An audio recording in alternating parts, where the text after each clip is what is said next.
बेटे? Biomechanic and sports.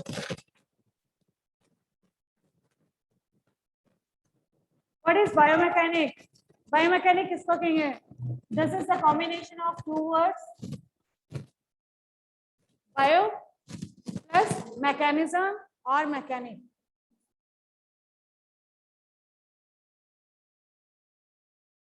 Bio is related with living organism और living things. ठीक है. और जो जॉइंट्स की वर्किंग वगैरह है हमारी, वो किस में आती है? या मूवमेंट्स जो हैं, that comes under the movements of the body.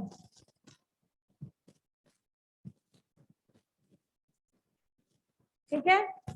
दो चीजें हैं, बायो और मैकेनिक्स. बायोमैकेनिक जिसको बोलते हैं living organism and their movements. उसमें सिर्फ ह्यूमन बीइंग्स नहीं आते, जो भी लिविंग ऑर्गेनिज्म है उन सबके मूवमेंट्स हैं. ठीक है. मूवमेंट्स क्या है? क्लोज है, या जैसे आपने देखा होगा पाउंस करते हुए एनिमल्स को, कैट्स को, टाइगर्स को, रनिंग करते हुए, या ह्यूमन बीइंग को चलते हुए, या जैसे मेरे हाथों की मूवमेंट्स है, पैरों की मूवमेंट्स है हमारी नॉर्मली, या movements of the next and it come under this. Then what is the meaning of biomechanics? What is the definition of biomechanics? Mayank, कल आपने टेस्ट दिया था बेटे? नहीं दिया. Amarpreet, let me wait. तो इसकी क्या होगी? Right down the definition of biomechanic. It is the study of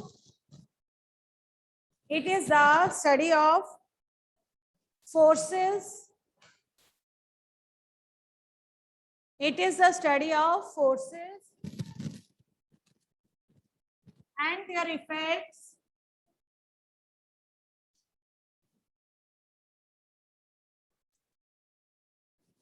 on living body. ठीक है. इसके forces and their effects on living system, living body, किसी पे भी होना, that is called a biomechanics. अब बेटे कोई भी चीज आप अगर देखो, वो हम इस तरीके से ही करते हैं, उसमें मैकेनिज्म फॉलो होता है. अगर आपने 3rd 4th क्लास या 5th क्लास में पढ़ा होगा, जब आपके पास साइंस थी, उसमें लिवर पढ़ा होगा आपने. Not a body liver, that is a working liver, जिसके 3 stages होते हैं. ठीक है ना. जिसमें हम क्या क्या पढ़ते हैं? लोड, फल्क्रम, ये वाला पढ़ा था कभी? याद है?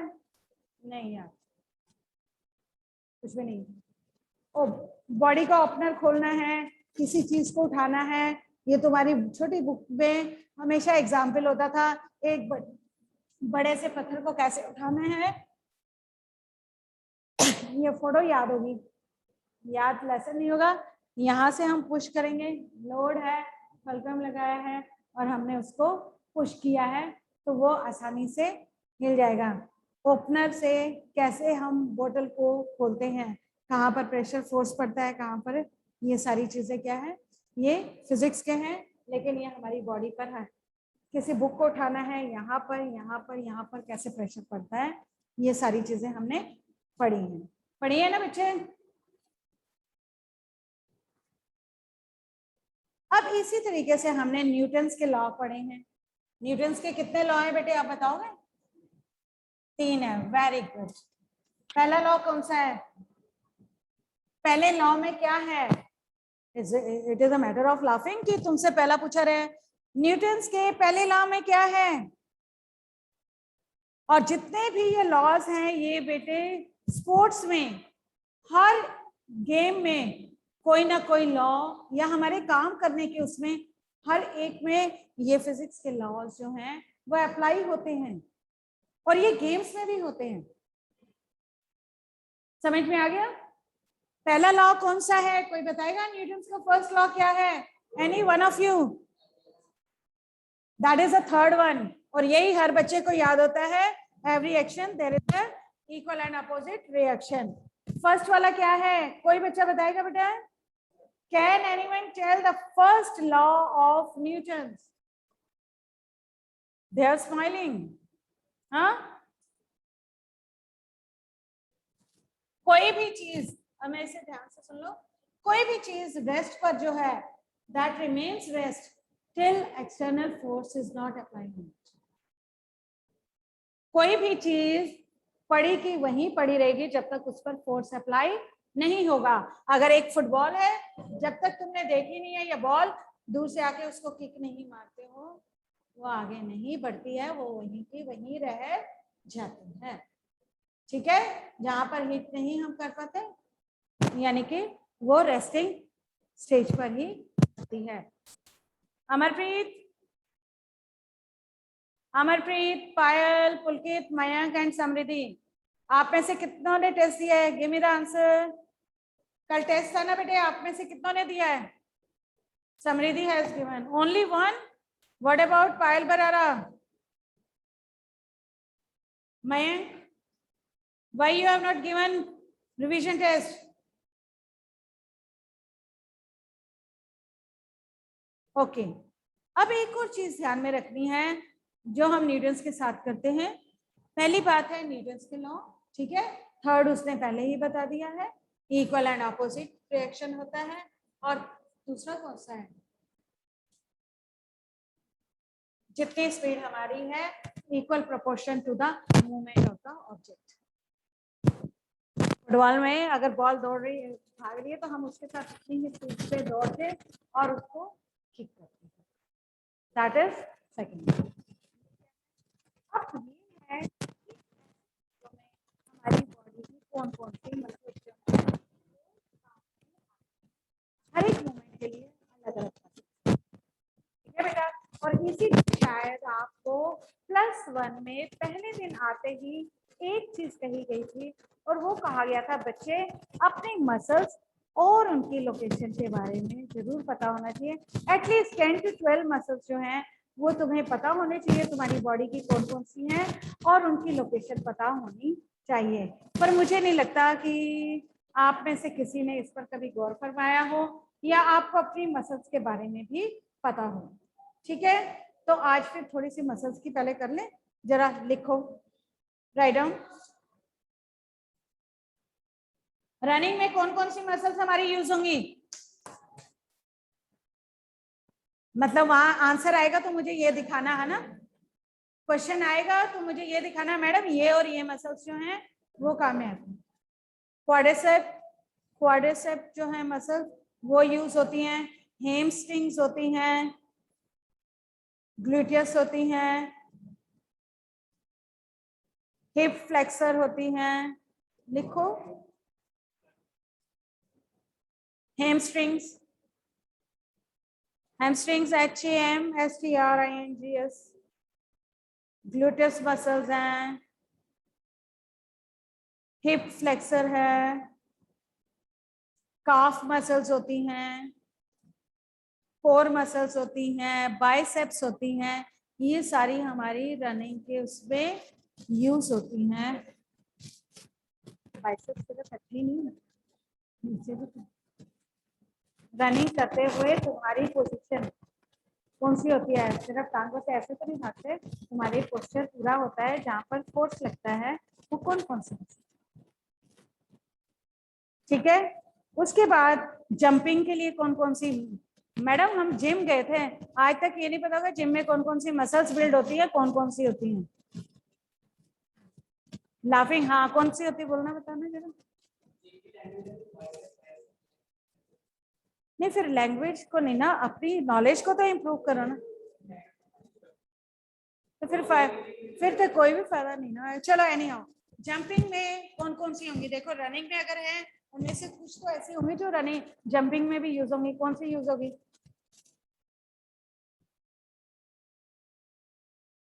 जंपिंग और रनिंग विच ऑलमोस्ट आइडेंटिकल होती है, इसमें माइनस होती हैं, रनिंग में ज्यादा होती हैं। हैमस्ट्रिंग्स यूज होगी होगी, काफ मसल्स यूज होंगी, क्वाड्रिसेप होगी, ठीक है, हिप फ्लेक्शन होगी। थोड़ा सा कॉमन सेंस और थोड़ी सी इस चीज को यूज कर लिया करो। ठीक है बेटा। उसके बाद है थ्रोइंग में कौन कौन सी होती हैं, थ्रोइंग मसल्स कौन कौन सी हैं, थ्रो कहाँ से करते हो, हाँ तो कौन सी मसल यूज हुई थ्रोइंग में, कौन सी होगी, शाबाश, शोल्डर के मसल्स, ट्राइसेप्स, बाइसेप्स भी यूज हो जाएंगी। फिर है और कौन सी हो सकती है, शाबाश, एब्डोमिनल होती है, जोर लगाते हैं एब्डोमिनल के मसल्स पे भी इफेक्ट आता है, क्वाड्रिसेप्स पे भी आता है बैक पे। ठीक है, कोई ऐदा दे आप किता नहीं है उन्होंने पूरा पर्पसली थ्रो करने के लिए हमें फोर्स अप्लाई करना पड़ता है। समझ में आ गया।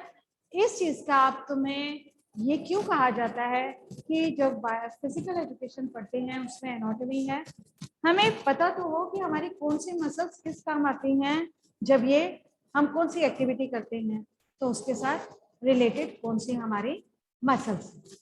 समझ में आ गई बेटा, जंपिंग में, थ्रोइंग में, उसके बाद हमारी रनिंग में, ये मेन चीजें हैं जो हम स्पोर्ट्स के लिए यूज करते हैं। जेवलिन थ्रो करना है, शॉर्ट पुट थ्रो करना है, डिस्कस थ्रो करना है, रनिंग में, रनिंग या फुटबॉल के लिए, हॉकी के लिए, बास्केटबॉल के लिए, जितनी भी है हमारी जंप लगाने हैं हमने जब हिट्स करना है, या हमारे ट्रैक इवेंट्स हैं, इनके लिए मोस्टली ये मसल्स जो हैं इनका स्ट्रॉन्ग होना बहुत ही जरूरी है। ठीक है, अब ये तो पता चल गया 10 मसल्स के नाम तो याद हो गए होंगे आई होप, अगर लिखे हैं, नहीं लिखे हैं तो कोई बात नहीं, आप अपने आप करेंगे। Now the thing is what is the importance of biomechanic, इसकी क्या इम्पोर्टेंस, क्या है, क्या महत्वता है हमारी इसकी बायोमैकेनिक्स की हमारे स्पोर्ट्स में।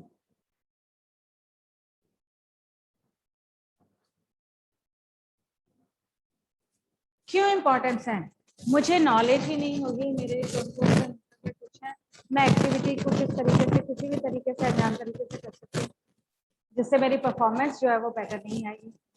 आपने अगर देखा हो तो नॉर्मली लोगों का एक दिमाग में होता है, अगर बहुत अच्छे हेल्दी पर्सन को देख लेंगे ना, दे विल से ये शॉर्टपुट ना बहुत अच्छे से ये इसके बहुत दूर जाएगी। हमारा एक माइंड सेट है कि अगर बहुत ताकतवर है तो उसमें बहुत दूर है, लेकिन एक बात का होना बहुत जरूरी है कि तो टेक्निक्स जो हैं वो स्पोर्ट्स में बहुत ज्यादा रोल प्ले करते हैं। ज्ञान का होना और तरीके का होना, किस कला से हमने किस काम को करना है। अगर आपने इसका बेस्ट एग्जांपल, अगर आपने ओलंपिक्स में नीरज को देखा हो तो उसकी थ्रो टेक्निक थी जो सिर्फ सेकंड और फर्स्ट टाइम में जो ज्यादा अप्लाई की थी, जिसके कारण उसका थ्रो जो है वो कितना गया है 70.58 मीटर, कितना गया, 70 गया था, ये कितना गया था 7.5। यानी कि उसकी फिजिक बहुत, सॉरी उसका 80 नहीं गया है, 80 में तो गया ही कोई नहीं, 77। ठीक है, उसमें क्या था, सिर्फ और सिर्फ उसकी टेक्निक थी, यानी कि उसकी बॉडी बहुत या ऐसे ही अगर आपने शॉर्टपुट के उसे देखे हो तो उसमें भी अप्लाई जो की गई थी वो था टेक्निक कि किस तरीके से हम करते हैं, क्योंकि अगर हम टेक्निक से नहीं करते हैं तो उसमें इंजरी के चांसेस जो है वो ज्यादा, हमारी परफॉर्मेंस लेस हो जाती है, इंजरी चांसेस जो है वो बढ़ जाते हैं। इससे पहला इंपॉर्टेंस है हमें बायोमैकेनिक का, हमारी परफॉर्मेंस को इंक्रीज करने में हेल्पफुल होते हैं, क्योंकि हमें नॉलेज होती है, ये इंप्रूव कर देता है ये हमारी परफॉर्मेंस को। ठीक है, दूसरा क्या है, हमें टेक्निक्स के बारे में पता चलता है, जैसे अभी मैं बात कर रही हूँ एक साथ है, ठीक है ना, हमें स्किल्स और टेक्निक्स का पता चलता है कि कौन सी टेक्निक को हम अप्लाई करेंगे जिसमें हमारा प्रॉपर वे से थ्रो या जंप या जो भी है हमारा ज्यादा अच्छा रहे, या स्टार्ट हम कैसे लें जिससे हमारी परफॉर्मेंस जो है उसमें एफिशिएंट जो मैनर से हम काम को कर सकते हैं। ठीक है, ये इसके लिए इक्विपमेंट्स का बहुत हेल्प है। ठीक है, अलग अलग आपने अगर देखा होगा तो जितने भी परफॉर्मेंसेस हैं या जितने भी थ्रोज अब आ रहे हैं या पिछले सालों से, या आपने जनरली भी सुना होगा या पढ़ा होगा कि शूज जो है आजकल वो अलग तरीके से आ रहे हैं हर गेम्स के लिए, या हर शूज के नीचे जो एथलीट होते हैं उनके क्लिंक्स लगे होते हैं for the friction and for the smooth and running. ये सारी चीजें इक्विपमेंट्स जो हैं वो कितने अच्छे तरीके से या मॉडिफाई या बेस्ट वे से आ रहे हैं ताकि हमारी परफॉर्मेंस को वो एनहांस कर सके। ठीक है, अगर शुरू में देखा जाए तो पोल वॉल्ट जो होता था ना बेटे, उसमें पंजाबी में कहते हैं बांस, बैम्बू, वो हैवी सा जो होता था उसे लेकर दौड़ना और उसके बाद उसे कर्व देके हमने हाई उससे जंप लगाना। लेकिन जैसे जैसे उसमें टेक्निक्स में मॉडर्नाइजेशन हो गई है या इम्प्रूवमेंट आ गई है, अब फाइबर्स के बने हुए हैं। एक तो उन्हें उठाना आसान है, उसकी बेंडिंग और उसकी थ्रो में वो टेक्निक्स को ज्यादा हेल्पफुल होता है। ठीक है ना, ये चीजें क्या है, ये इक्विपमेंट्स में हमें हेल्पफुल होती हैं हमारी परफॉर्मेंसेस को देने। ठीक है, उसके बाद नेक्स्ट आता है हमारा, अभी बताया था कि हम अगर प्रॉपर टेक्निक से काम करें तभी बच्चों को जब हम गेम करवाते हैं तो उससे कहते हैं बेटे डोंट डू लाइक दिस या डोंट थ्रो लाइक दिस। इससे आप बच्चों को जब पहले दिन दिखाया जाता है शॉर्ट पुट करवाने के लिए, इसको थ्रो बोलते नहीं है, इसे पटिंग द शॉट बोलते हैं, because you have to throw it from near the clavicle bone. इसको पीछे लेके जाएंगे, हमारी मसल्स जो हैं वो रैप्चर या ब्रेक डाउन हो जाती हैं। ठीक है, ये तभी थ्रो में काउंट नहीं होता है, इसे पटिंग द शॉट बोलते हैं शॉर्ट पुट को, not a throw, it never comes in the throw. ठीक है ना, क्यों? क्योंकि इंजरी के चांसेस जो हैं वो बढ़ जाते हैं। हमें अपने इक्विपमेंट्स को जब भी कोई एक्टिविटी करते हैं उससे पहले उसे चेक करना बहुत जरूरी है टू अवॉइड द इंजरीज। ठीक है, उसके बाद आता है इसमें बेटा कि हमारी बॉडी के बारे में जानकारी जो है वो बायोमैकेनिक्स के द्वारा मिलती है। अब एक जो रेस्पिरेटरी प्रॉब्लम वाला बंदा हो और उसको बोल दिया जाए कि बेटे आपने तो 400 मीटर की रेस लगानी है, और a person who's having some back problem and we will say no you have to carry the heavy lifting, तो वो प्रॉब्लम उसे भी पता है कि मुझे किससे क्या प्रॉब्लम है। इससे क्या होता है कि इवेंट्स जो है या गेम्स या स्पोर्ट्स जो है वो according to the person selection की जाती है ताकि उसकी परफॉर्मेंस को हम ले सकें, डिमोरलाइज कर सकें, उसे मोटिवेट कर सकें, उसकी परफॉर्मेंस जो है वो हमें बेटर रिजल्ट देने में हेल्पफुल होती है। इतनी बात समझ में आ गई बेटा? पहला बायोमैकेनिक है क्या? इट इज अ, क्या है biomechanic? The force applied to the force that is applied और यूज फॉर द इफेक्ट उसके किस पर पड़ते हैं? लिविंग थिंग पर पड़ते हैं। बायो और मैकेनिक दो शब्दों से मिलकर बना। एक बायो का मतलब है लिविंग ऑर्गेनिज्म कोई भी, और मैकेनिज्म मूवमेंट्स, कोई भी मूवमेंट्स। अब मूवमेंट्स के लिए हमने क्या पढ़ा है कि जो ह्यूमन बीइंग है उनके लिए कौन कौन से जो हैं उनका ज्यादा उपयोग, जैसे तुम्हें अगर एफर्ट टेस्ट के बारे में बताया था, सिटअप्स हैं, प्लैंक्स हैं, तो तुम्हारी कौन सी मसल्स पर ज्यादा इफेक्ट पड़ता है? साइकिलिंग करते हुए कौन सी, जब आप अगर सिटी वहां पर गए होंगे साइंस सिटी में जो है ना, वहां पर तुमने देखा होगा कि साइकिलिंग करते हुए का एक पोस्टर भी साथ में आता है कि हमारी किस किस मसल्स पर कैसे जोर पड़ रहा है या कैसे होता है। ये क्या चीजें हैं? ये हमें हमारी बॉडी को या हमारे इफेक्ट को बढ़ाने में, गुड रिजल्ट देने में हमेशा हेल्पफुल होते हैं। ठीक है, अब मुझे ये बताओ फ्लेक्सिबिलिटी क्या होती है? पढ़ी हुई है ना हमने फ्लेक्सिबिलिटी कंपोनेंट्स ऑफ उसमें फिटनेस में। What is flexibility? जॉइंट से एक्सटेंशन किसी चीज की, कहाँ तक हम रीच कर सकते हैं, रेंज, रीच का पॉइंट, एक्सटेंशन ऑफ, ये सारी चीजें किसके अंडर आती हैं? फ्लेक्सिबिलिटी। ठीक है, किसी चीज के, हम कहते हैं ना कई बार क्या होता है आप बैठे होते हैं थोड़ी दूर अगर गिरा है तो you don't want to get up, you just extend your body to get that thing. That is what? That is the flexibility of your body. कोई गेम खेलते हुए आप क्या करते हो? उसे उठाने के लिए या उसे पिक करने के लिए एक्सटेंड ऑफ योर लेग्स। कई बार हम क्या करते हैं, नीचे गिरी चीज को उठाने के लिए भी हम होल्ड करके और अपने उठाने के, this comes under the joints के कि हम उसकी फ्लेक्सिबिलिटी, अपनी रेंज देखते हैं कि कहाँ तक हमारी एक्सटेंशन हो सकती है। उसके बाद हमने किया है Newton first law, second law, third law. ये जो है ये application of different types of sports में हमारे बहुत काम आती हैं। ठीक है, जैसे स्टार्टिंग में फर्स्ट जो है न्यूटन का फर्स्ट लॉ, उसमें हमने यही बताया है अगर पड़ी हुई है बॉल तो उसे जब तक हॉकी स्टिक से उसे हिट नहीं किया जाएगा वो वहीं की वहीं पड़ी रहेगी। गोल्फ में देखा होगा, बॉल है, उसको हिट करने के लिए या उसे पुश करने, the force apply the distance cover, ये तो तुम्हें पता है। अगर हम स्लाइड करेंगे लेकिन उसकी मूवमेंट जो है वो रहेगी। ठीक है, उसके बाद football match, hockey match, handball, ये सब में हमने running according to the item जो है उसके साथ हमने करके जो है force apply proportion to the item, वो क्या है हमारा सेकेंड लॉ। थर्ड लॉ है जो इसको बहुत अच्छे से याद था, इक्वल एंड अपोजिट रिएक्शन। ये हर एक में होता है। जैसे बैडमिंटन जब आप खेलते हो, जितनी फोर्स से शटल या बर्ड दूसरे उसमें से आती है उतने ही जोर से तुम्हारा हाथ लगता है।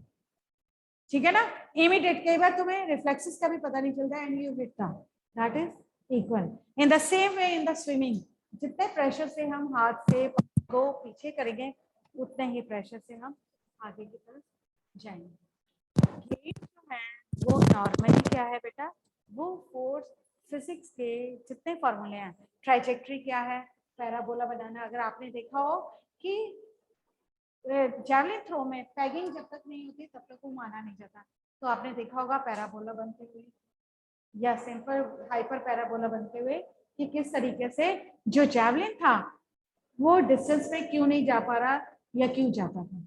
ठीक है ना, इसका एग्जाम्पल है अगर हम क्रिकेट का देखें बेटा, नॉर्मली क्योंकि it's a famous and more over the series I am giving that example. कई बार क्या होता है हमसे बॉल जो है वो ज्यादा ऊंचाई पर हिट हो जाती है जिसके कारण उसका डिस्टेंस लेस हो जाता है and that ball is always caught by a bowler. हमेशा वो बॉल जो नॉर्मल पैराबोला में जाएगी वो डिस्टेंस ज्यादा कवर करेगी, जो हाइपर पे जाएगी वो लेस डिस्टेंस कवर करेगी। हमने आम देखा है इस चीज को, यहां से थ्रो किया, यहां किया,